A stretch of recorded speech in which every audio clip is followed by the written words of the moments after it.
네, 함께 말씀을 봉독하겠습니다.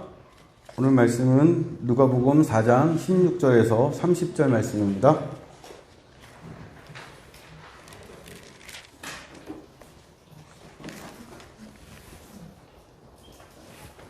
누가복음 4장 16절에서 30절 말씀을 여러분과 제가 교독을 하겠습니다. 예수께서 그 자라나신 곳 나사렛에 이르사 안식일에 늘 하시던 대로 회당에 들어가사 성경을 읽으려고 서심해 선지자 이사야의 글을 들이거늘 책을 펴서 이렇게 기록한 데를 찾으시니 주의 성령이 내게 임하였으니 이는 가난한 자에게 복음을 전하게 하시려고 내게 기름을 부으시고 나를 보내사 포로된 자에게 자유를 눈먼 자에게 다시 보게 함을 전파하며 눌린 자를 자유롭게 하고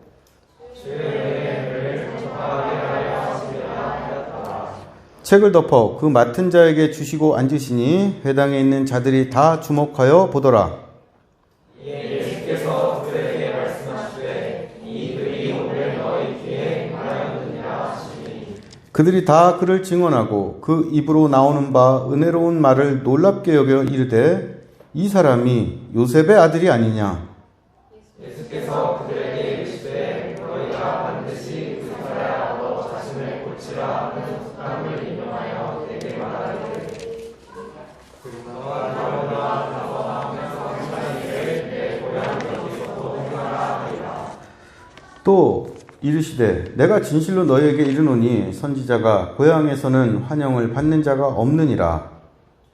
내가 참으로 너희에게 이르노니 엘리야 시대에 하늘이 3년 6개월간 닫히어 온 땅에 큰 흉년이 들었을 때에 이스라엘에 많은 거부가 있었으되 엘리야가 그중 한 사람에게도 보내심을 받지 않고 오직 시돈 땅에 있는 사렙다의 한 과부에게 뿐이었으며 또 선지자 엘리사 때에 이스라엘에 많은 나병 환자가 있었으되 그 중에 한 사람도 깨끗함을 얻지 못하고 오직 수리아 사람 나아만 뿐이었느니라.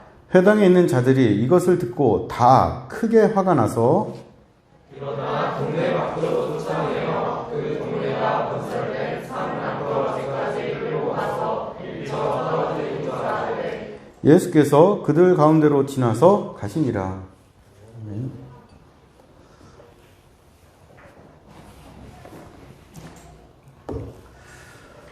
작년 12월 중국 우한에서 처음 발생했던 코로나19가 6개월 만에 아마존 밀림까지 전 세계로 퍼졌습니다.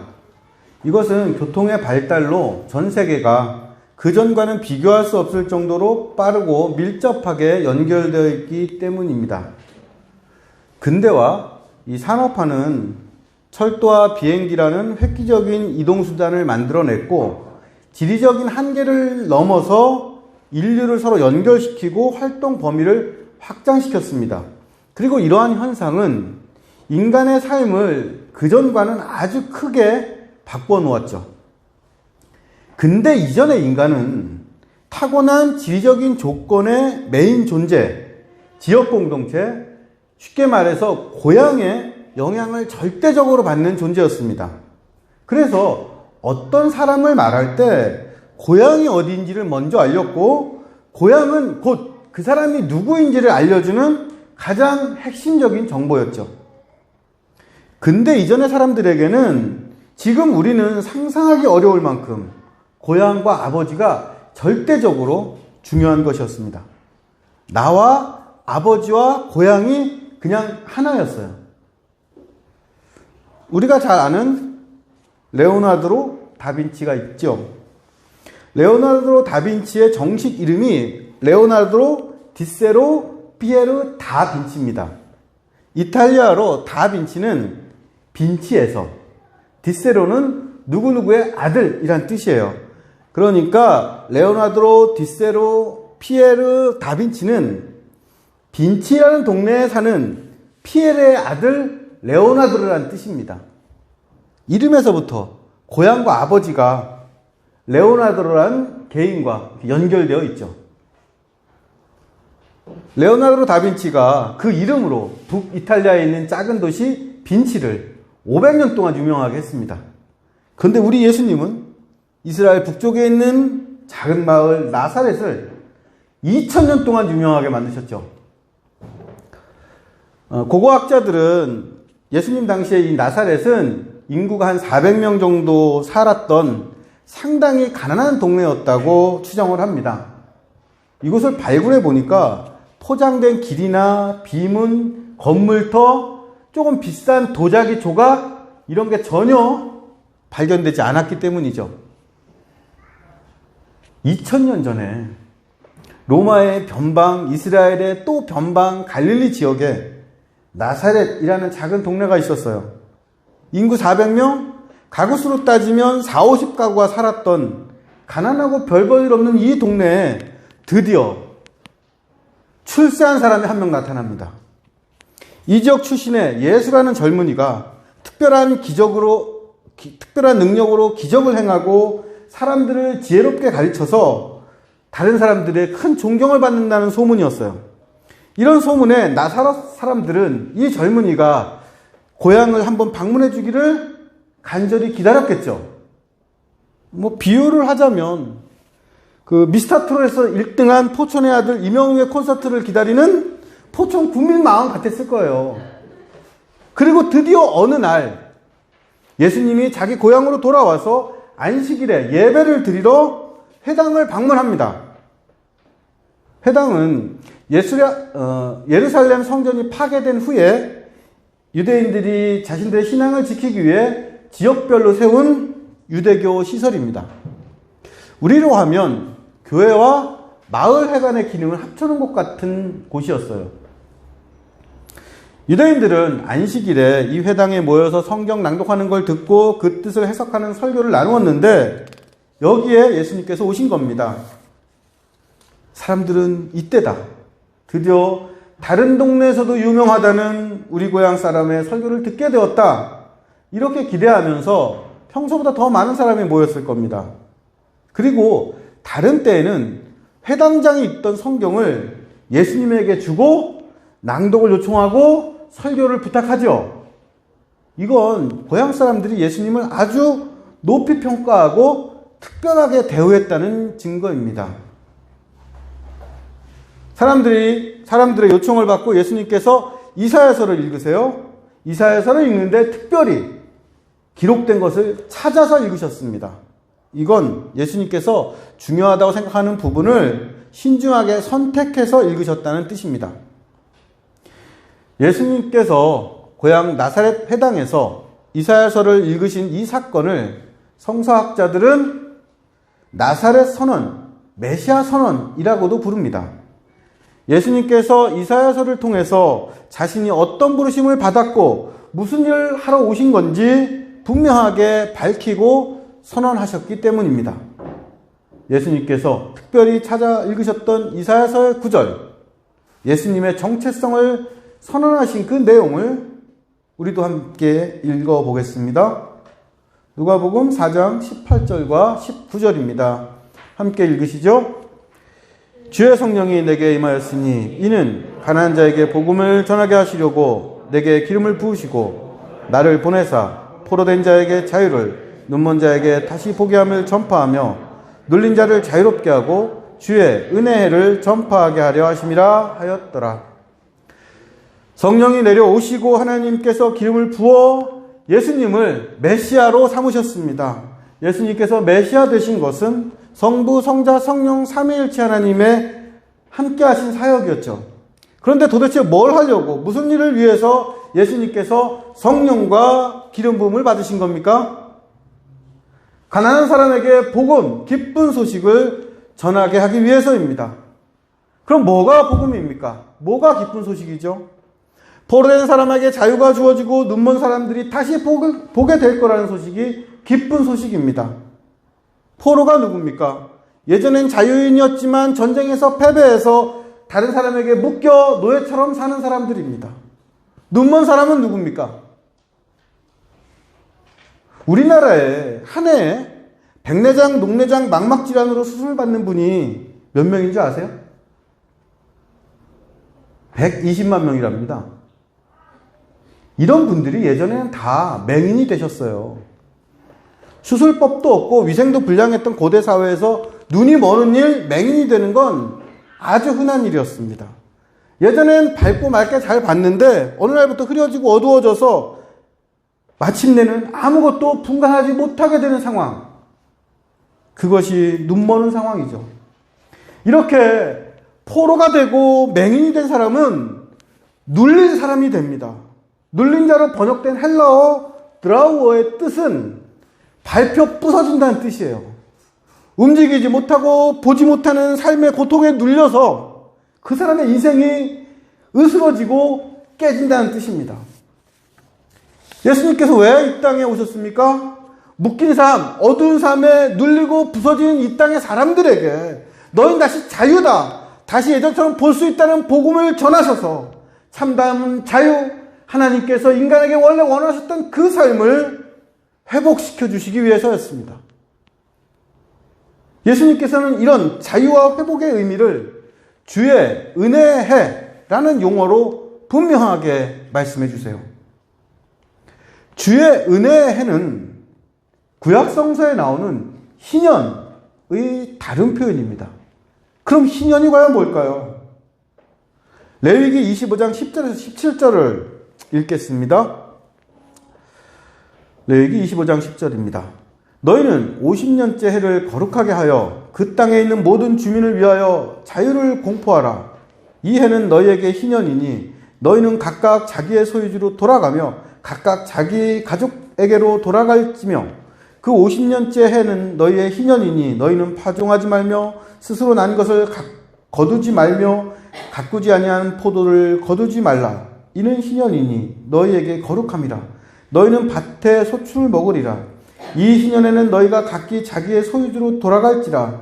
내 이웃에게 팔든지 내 이웃의 손에서 사거든 너희 각 사람은 그의 형제를 속이지 말라.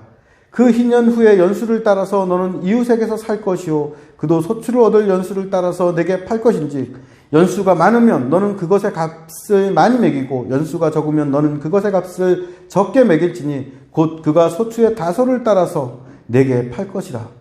너희 각 사람은 자기 이웃을 속이지 말고 내 하나님을 경외하라. 나는 너희의 하나님 여호와이니라.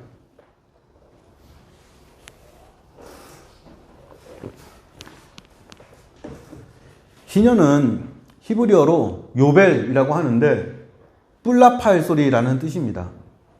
안식년이 7번 지나서 50년이 되는 해에 뿔라팔을 불면서 자유의 기쁨을 선포하고 축하한다고 해서 희년이라고 하는 거죠. 이때 빚이 탕감되고 노예들은 풀려나고 토지가 원래 주인에게로 돌아갑니다. 빚, 노예, 빼앗긴 땅, 이게 뭡니까? 사람들을 평생 짓누르고 막막하게 했던 삶의 무게와 족쇄예요. 모든 사람이 50년마다 삶의 족쇄와 무게에서 풀려나서 새로운 삶을 시작하도록 하게 하는 것, 이게 희년의 목적입니다. 그런데 이 희년 제도가 이스라엘이 드리는 제사, 예배법을 설명하는 레위기의 끝부분에 있습니다. 레위기의 끝부분인 25장에 있어요. 이게 무슨 뜻일까요? 레위기 제사 규정과 희년이 서로 연결되어 있고 이스라엘 백성들의 예배는 희년으로 결론난다는 뜻입니다. 이스라엘 백성들이 레위기대로 하나님께 정말 예배 잘 드렸는지, 정말 하나님을 경외하면서 예배를 드렸는지, 아니면 형식적으로만 예배했는지를 바로 희년의 실천에서 확인한다는 거죠. 50년 동안 이웃을 속이지 않고 하나님을 경외했다면 너희는 정말 이 세상 어떤 나라, 어떤 민족도 경험하지 못했던 희년이라는 기쁨을 선물 받고 뿔라파를 불면서 축하할 수 있을 거야. 이것이 희년이 주는 약속입니다. 예수님께서는 이사야서를 통해서 죄에 포로되고 악에게 눈멀었던 모든 사람들이 회복되고 무거운 짐진 것 같은 사람들이 눌려 살았던 그곳에서 자유를 얻는 기쁜 소식, 복음, 하나님의 은혜의 해를 선포하셨습니다. 그리고 이사야 선지자를 통해서 하나님께서 하셨던 그 말씀이 오늘 지금 당신들에게 주어졌습니다. 선언하셨어요. 예수님의 말씀을 듣고 사람들이 어떻게 반응했을까요? 감명 깊게 듣고 깜짝 놀랄 만큼 큰 은혜를 받았습니다. 그리고 사람들은 저마다 이 은혜로운 말씀을 전한 예수님에 대해서 한마디씩 해요. 내가 예수를 옛날부터 알았는데 어릴 적부터 남달랐어. 저 아들이 내 아들과 친구야. 저 사람 동생들도 우리가 다 알지. 뭐 이렇게 각자가 예수님에게 알고 있는 이런 것들을 얘기해요. 이때까지 아주 분위기가 좋습니다. 그런데 누군가가 말하죠. 이 예수라는 사람 요셉의 아들 아니야? 요셉의 아들 아니야? 이게 무슨 뜻으로 한 말일까요? 앞에서 레오나르도 다빈치의 정식 이름이 레오나르도 디세르 피에르 다빈치라고 말씀드렸죠. 빈치에 사는 피에르의 아들 레오나르도. 고대인에게 어떤 사람과 아버지를 이렇게 연결시키는 일은 아주 당연하고 자연스러운 관행이었습니다. 그래서 요셉의 아들이라는 말이 특별히 예수님을 모욕하거나 낮춰서 부르는 말은 아니에요. 그런데 예수님의 아버지 요셉이 어떤 사람입니까? 아들이 태어났을 때 예물로 비둘기를 드렸던 가난한 아버지입니다. 목수일을 했던 노동자예요. 아마 이때는 이미 사망한 고인이었을 겁니다. 나쁜 사람은 아니지만 특별히 내세울 것도 자랑할 것도 없는 그냥 평범한 사람이에요. 이 평범한 아버지와 이 아들 예수는 분리될 수가 없는 겁니다. 아버지가 평범하면 아들도 평범해요. 이 사람이 요셉의 아들 아니야? 이 말은 이 평범한 사람이 전하는 복음을 정말 믿어도 될까? 이런 의심의 질문이었습니다. 사람들의 반응에서 중요한 건 예수님의 설교를 들은 사람들이 이 설교를 각자의 경험과 관계의 틀에서 해석했다는 거예요. 예수님께서 자유와 회복의 기쁜 소식, 하나님의 은혜를 선포하시고 이 말씀이 지금 당신들에게 임했습니다. 선언했습니다. 이건 사람들이 이 말씀을 듣고 응답하고 동참하길 바라셨던 건데 고향 사람들은 예수님의 전한 소식이 아니라 자기들이 알고 있는 예수님을 더 중요하게 생각해요. 그리고 그 결론은 이 은혜로운 말씀을 전한 그 예수도 우리와 같은 나사렛 사람 요셉의 아들일 뿐이라는 결론이었습니다. 예수님은 그분을 요셉의 아들이라고 부르는 사람들의 마음을 아셨어요. 누가복음 4장 23절 24절 함께 읽어보겠습니다. 예수께서 그들에게 이르시되 너희가 반드시 의사야 너 자신을 고치라 하는 속담을 인용하여 내게 말하기를 우리가 들은 바 가버나움에서 행한 일을 내 고향 여기서도 행하라 하리라. 또 이르시되 내가 진실로 너희에게 이르노니 선지자가 고향에서는 환영을 받는 자가 없느니라.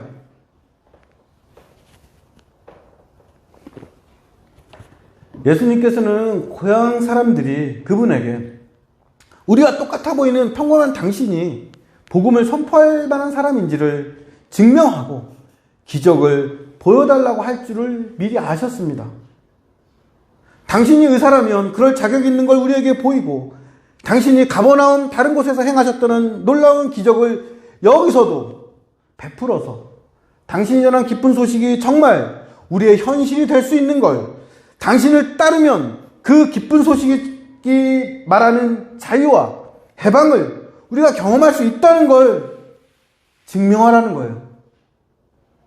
그런데 예수님은 이런 고향 사람들의 요구를 받아들이지 않으셨고 여기서부터 예수님과 고향 사람들의 관계가 어긋납니다. 왜 그러셨을까요? 자신이 세상을 고칠 수 있는 진짜 의사이며 진짜 예언자이고 하나님의 제사장이고 왕이고 그리스도이시라는 걸 요셉의 아들일 뿐 아니라 하나님의 아들이신 걸 다른 곳에서 하셨던 것처럼 기적을 베풀어서 고향 사람들에게 보여주시면 되잖아요. 그럼 고향 사람들이 얼마나 열광하면서 믿었겠습니까? 근데 예수님은 왜 이거 안 하신 걸까요? 왜일까요? 왜 예수님은 고향 사람들 앞에서 기적으로 자기를 증명하지 않으셨던 걸까요? 왜냐하면 예수님께서 전한 이 복음은 기적 때문에 믿는 게 아니라 이게 진리이기 때문에 믿어야 하는 것이기 때문입니다. 포로된 사람이 풀려나고 눈먼 사람이 다시 보게 되고 인생의 지배에 짓눌려서 삶이 깨진 사람이 자유 얻는 게, 이건 기적 없이도 믿어야 되는 진리예요. 하나님께서 기쁨과 자유를 선물로 주시는 은혜의 해는 내 눈에 아무 증거 아니 보여도, 현실이 아니어도 마음 열고 받아들여야 하는 하나님의 뜻입니다. 기적으로 증명하지 않으면, 전하는 사람이 형편없으면 예수님께서 전하신 이 복음이 나쁜 소식 되는 겁니까? 눈에 보이는 증거 없으면 진리가 거짓말이 되나요? 여러분 한번 생각해 보세요. 포로된 사람은 계속 묶여 살아야 되고 눈먼 사람은 끝까지 어둠 속에서 헤매야 되는 겁니까? 억눌린 사람은 그 몸이 터져 죽을 때까지 짓눌려 사는 게 당연하다고 생각하십니까? 그거 아니죠. 자유와 기쁨의 그 은혜는 오랫동안 모든 인류가 기다렸던 선물이고, 누가 전하더라도 예 하고 응답해야 되는 하나님의 뜻, 진리입니다. 그리고 특별히 이 자유와 기쁨을 매일매일 기다리고 간구했던 사람이 누굴까요? 바로 가난한 사람들, 예수님과 함께 살았던 고향 나사렛 사람들입니다. 예수님께서는 가난한 사람들에게 복음이 전해진다고 하셨습니다. 예를 들면 이런 거죠. 건강이 중요합니다. 근데 젊고 건강한 사람들은 건강이 중요하다는 얘기를 들어도 잘 실감하지 못하고 자기 하고 싶은 대로 자주 하죠. 그런데 병들어 아픈 사람은 정말 건강이 중요하다는 걸 몸으로 경험해서 건강을 회복시켜준다는 의사의 말을 어린아이처럼 받아들입니다. 삶이라는 전쟁에서 패배해서 포로같이 남에게 묶여 사는 사람, 눈이 먼 것처럼 답답하고 막막한 인생을 사는 사람, 삶의 무게에 짓눌려서 하루하루가 힘든 사람들이 가난한 사람이에요. 이 가난한 사람들은 마치 아픈 사람이 의사 말을 그냥 받아들이는 것처럼 인생을 새롭게 하는 자유와 회복의 소식, 희년의 기쁜 소식, 복음을 기적 없이도 순수하게 받아들일 수 있는 사람들입니다.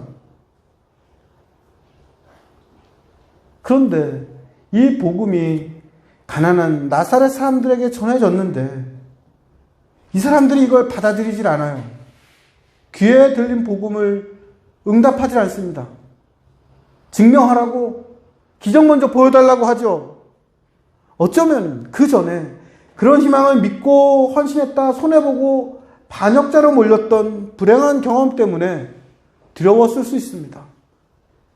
그러나 결국 이 사람들이 원한 건 복음과 희년이 아니라 놀라운 능력을 가진 고향 사람이 주는 자부심과 이득이었어요.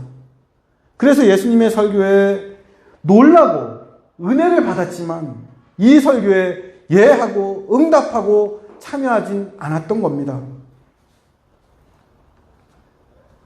예수님께서 전한 복음과 희년의 선포에 응답하는 건 어떤 걸까요? 포로가 된 내가 풀려나는 일이면서 내가 포로로 붙잡고 있는 사람을 풀어주는 일입니다. 눈먼 내가 눈뜨는 일이면서 내가 그동안 눈먼 사람 속였던 걸 그만두는 거예요. 억눌린 내가 자유를 얻는 것이면서 내가 억눌렀던 사람에게 자유를 베푸는 겁니다. 주의 은혜에 참여하는 건, 희년의 기쁨을 누리는 건 내가 빚진 걸 탕감받고 노예되고 빼앗긴 땅을 돌려받는 일이면서 또한 내가 받을 걸 포기하고 남 풀어주고 남에게 빼앗았던 땅 돌려주는 일이에요. 여기서 우리도 나사렛 사람들처럼 넘어집니다. 나사렛 사람들은 고향 사람인 예수님이 자기들 편이길 바라면서 각자의 입장에서 복음의 의미를 해석합니다. 예수님의 복음은 자유와 기쁨을 얻는 일이면서 또한 다른 사람에게 자유와 기쁨을 주는 일에 참여하는 일입니다. 그런데 얻는 건 좋은데 주는 건 싫고, 내가 해방되고 기쁨을 얻는 건 좋은데 남 해방시켜주고 남 기쁘게 하는 건 싫어요. 우리는 이와 비슷한 걸 얼마나 많이 개인적으로, 사회적으로 경험하는지 모릅니다. 흑인 민권운동을 다루는 책을 읽는데,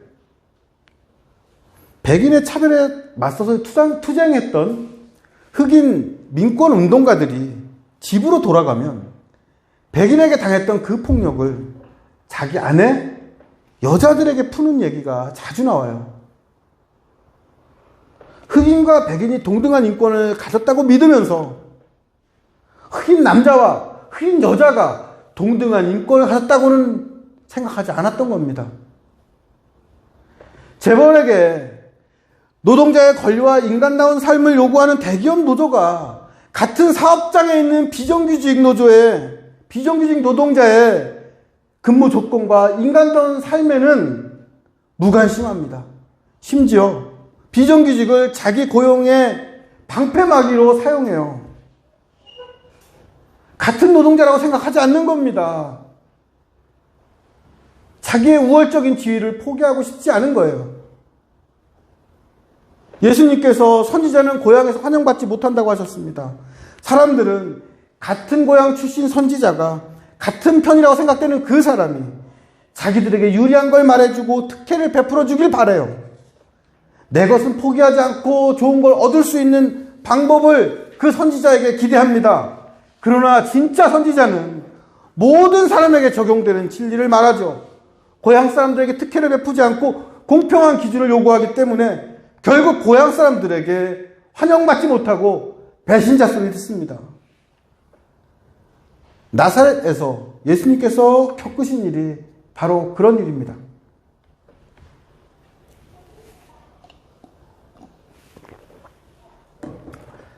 제가 아주 좋아하는 선교단체가 하나 있어요.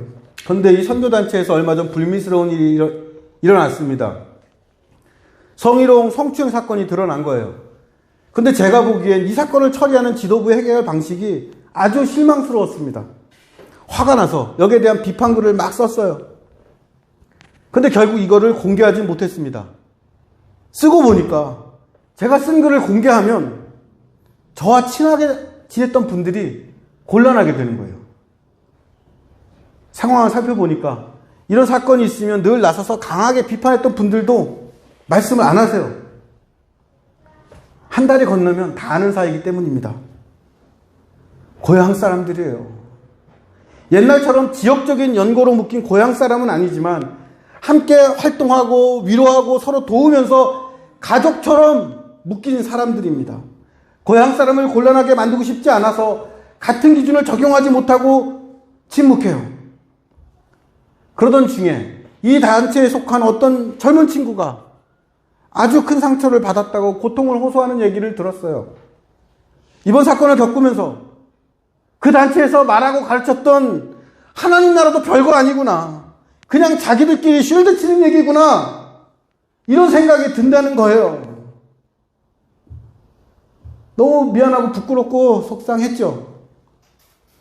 그런데 이런 비슷한 일을 제가 자주 경험합니다. 자유와 회복, 하나님의 은혜를 내 편한테만 적용해요. 고향 사람들에겐 다른 기준을 적용하고 이해해서 서로 두둔합니다. 이것 때문에 갈등이 생기고 그러지 말자고 얘기하면 불편해지는 그런 일을 요즘 자주 경험하죠. 복음과 하나님 나라를 증명하는 건 기적이 아닙니다. 자유와 회복이 있는 희년의 기쁨은 기적 때문이 아니라 그것을 진실로 온 세상을 위한 진리 하나님의 뜻이라고 믿고 바라고 헌신하는 사람들의 응답을 통해서 이 땅에 옵니다. 그런 정직한 응답은 고향 사람이라는 친근한 인간관계, 내 편, 우리 편이라는 경계를 허물기도 해요. 인간적인 괴로움과 아픔을 가져오기도 합니다. 그러나 고향보다 가치 있는 건 하나님 나라와 복음이죠. 포로된 자가 자유를 얻고 눈먼 자가 다시 보게 되고 억눌린 자에게 자유가 주어지는 그 복음을 고향 사람을 위한 어떤 것, 우리 편, 나와 가까운 사람만을 위한 것으로 만들지 않기를 바랍니다. 하나님께서 저와 여러분을 고향 사람을 위한 교회와 성도가 아닌 하나님의 복음, 세상의 자유와 회복을 위해서 사용하시기를 간절히 기도합니다. 오늘 본문 뒷부분과 전체적인 5월에 나눈 말씀의 정리는 다음 주에 하도록 하겠습니다. 말씀 응답 찬양 하시겠습니다.